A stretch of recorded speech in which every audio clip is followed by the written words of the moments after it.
Ready to rock and roll? Our four-time reigning series champion in the house. What do you say? Congratulations. Yeah, last week was great for us.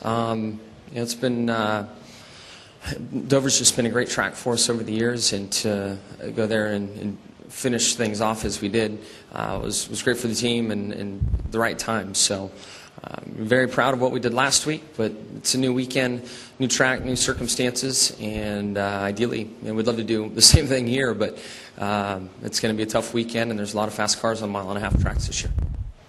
Who's first? Shannon? And then Kenny. Shannon Spake, ESPN. Jimmie, I know you said, even last week, you said this didn't make a statement. We came out, we did what we needed to do. You've always been sort of a passive-aggressive about, how you think it's affecting other drivers in the garage. You guys always say you have more work to do. But how do you mentally manage the expectations that are all around you, whether it's folks at Hendrick Motorsports or even just allowing yourself to kind of think about what could be? Well, first of all, I've got to really worry about the areas that I control and what I can do. And over the years, I've learned that I can stress about the elements that I can't control, but I just lose sleep and it doesn't do me much good. So I'm in a great position where I can rely on my team, I can rely on the resources at Hendrick Motorsports and know that we're doing all we can there, and then it allows me just to focus on my job. It's worked really good for me over the years, and I plan to do that again this year.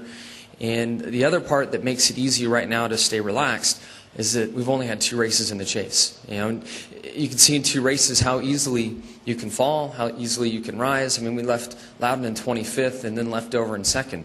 So someone can have a big race this weekend and be right back in the middle of it, on top of the fact that there are a lot of cars very close in points. So it's just not time to stress in my book yet. And if other people are stressing, great. I hope that they are. But in my world, it's just not time to yet. I was at home last week at Dover, so I was able to watch post-race from my television. And it was interesting because there was this one moment where you could kind of see like you let yourself really kind of enjoy the moment and get really excited and talk about how you're really excited you guys are in this. How long are you, or how long do you allow yourself to celebrate a victory before you start thinking about what you have to do next week? You certainly try to absorb it and enjoy it. But, there's 42 other guys that went home mad, and especially 11 other guys in the chase that went home mad. And you have to stay focused on your job. And I know that Knaus was there, first thing Monday morning, and my guys were, and they're doing everything they can to be prepared for this weekend. So you let it in at times, but I guess maybe in our situation, we know that we have high expectations for ourselves. We know that our goals are really lofty and to try to win a 5th championship. So yes, we won a battle, but we know the war is still ahead, and it's time to look forward and keep doing what we're doing. Can you raise your hand? Kenny Bruce, SceneDaily.com. I'm going to have to figure out a way to rephrase this now, since you said you're only concerned about what you can control. If you step back, you've done this for several years now. If you step back and look at the 8 races that are remaining, is there more of a concern about some of the tracks that you still have to go to, or is there more of a concern about how well some of the other teams are running? I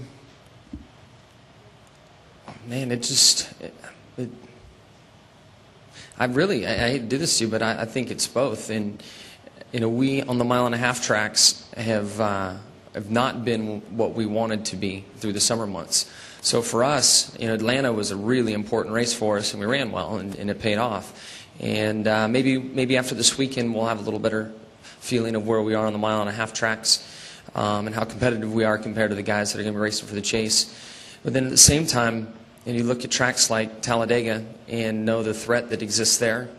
And then I look back on last year's experience and go to a really good track for us, a really fast race car. I qualify 11th or something, and I get crashed on the 2nd lap or 1st lap of the race. So I guess that's where it comes down to worrying about the things that you can control, because you can be up all night long for 10 weeks straight stressing about components, tracks, competitors, things that could go wrong, and just lose a lot of sleep over it. So again, I guess I've said this for years: blinders on, focus on the things I can control, and hopefully it'll work out for us. David, raise your hand. David Caravella, NASCAR.com. Harvick and Denny evidently kind of came to an understanding this week from their situation at Dover last week. And I wonder when it's time for a driver to reach out and try to do that, are there worries that he's not going to want to talk to you, that he's going to hang up on you, or the grudge is going to linger? Is there sort of a delicacy to that you kind of have to balance when it's time to sort of bury the hatchet with somebody else? Yeah, in my experience, I had something going with Ward Burton at Loudon 2004 or 5, something like that. The year, I guess 03, when we won both events there. We had an issue on pit road with our guys being hit when the 24 and the 15 came into the pit and lost a lot of track position, was coming back through. I got on the 22, spun him out, and he crashed. He spent the rest of the afternoon trying to crash me. So then, obviously, I knew he was upset, and I tried reaching out to him all week long, and I couldn't catch him, or he wouldn't take my call. And finally, I got a cell phone number, and when I got a cell phone, he answered it, didn't know the number. I hit the code to block the number, called in, and once I told him who I was, I think he was cussing at me, but he went on and on for a minute, just yelling and screaming, and stuff to understand more to start with, but I believe they were cuss words, and he just vented, and finally I'm like, you feel better? Can we talk about this? It wasn't intentional, and you try to move on. So there's a wide variety of ways that it can be handled, and I guess at the end of the day, if you can't make contact with someone, you hope that they know you tried, and you hope that your kind of history with that driver or your reputation within the sport kind of speaks for itself, and that you can move through those issues. Nate, raise your hand for the mic. And then Claire, you will be next.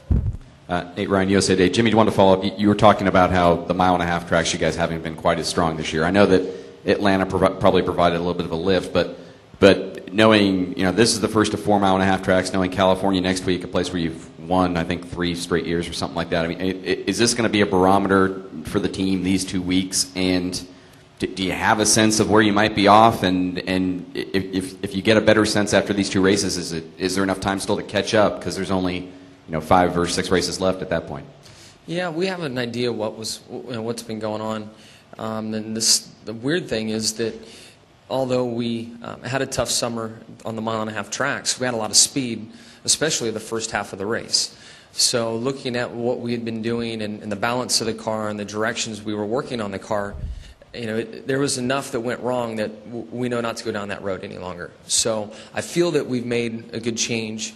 Atlanta went well for us, but Atlanta is a pretty unique track with a lot of fall off on the tire, and it's not what we see here or Charlotte and so on. So I'm optimistic, and I feel that we've come to a good conclusion with things.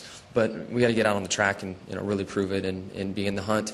And if you have a couple bad races, and you don't know. It depends on what the other 11 guys do. And some may argue it's down to maybe 8 guys now, but it just depends on what your competitors in the chase do around you. If you have a bad race, if they allow you back in. Claire, and then back to Shannon. Claire Beeling, Sirius NASCAR Radio. How much of it for you guys is through the weekend improving and focusing on that? You had Jeff Gordon, track was rubbering in and didn't give him his line, and they were complaining and all upset on the radio. You guys did not have a great weekend, but were able to get to the point where you could win the race. How much of what you guys do is that changing during the weekend compared to others not being able to do that? Yeah, I mean, as a driver, you always have to search around on the racetrack and try to find a line or some type of rhythm that will help the balance of your race car. That's what we do. I feel that growing up on the dirt really helped me with that skill set.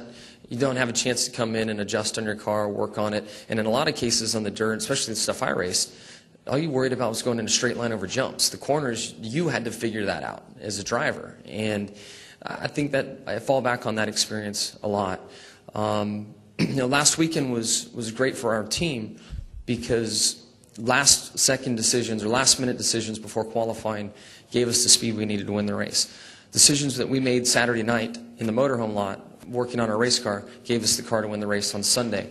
So I'm very proud that amongst the pressure, last second, we made the right decisions, we made the right calls, and won the race. So it was a good weekend for our race team, a good lift for us.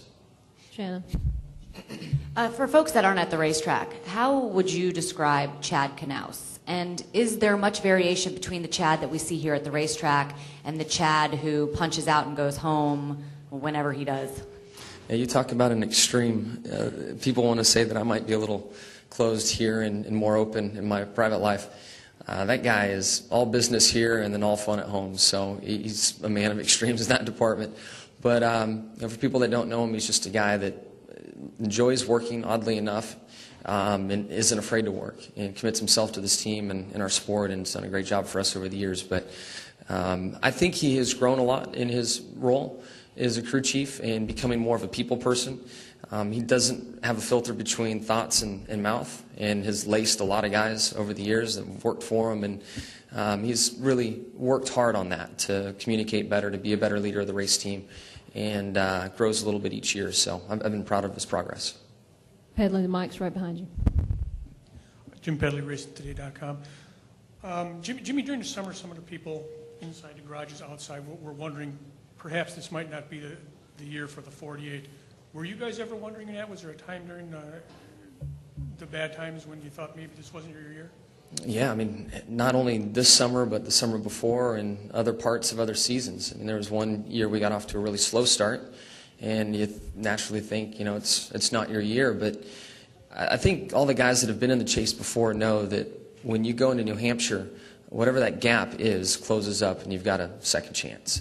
You may not be starting off with as many points as you want, but you're a hell of a lot closer than you were the week before. So you find some new life, and you get going from that. And there definitely were points this year where we were concerned, and still looking forward. I mean, there's a lot of good teams, and I still have concern. I'm not sure if we'll have enough pace to win the championship. I don't know if the championship's going to be decided on a guy that runs, a really low finishing average, or if it's a guy that's based on, it's going to be based on consistency, because the fast guys have a bunch of issues. You just don't know. All I know is that we're going to show up and do everything we can this weekend to get maximum points, and do that again the following, and just kind of see where things fall. I'm leaving two of you on the table, and I'm sorry about that, but Kyle is with us, and we're going to move on. Jimmie, thank you. Good luck. Kyle? Sweet.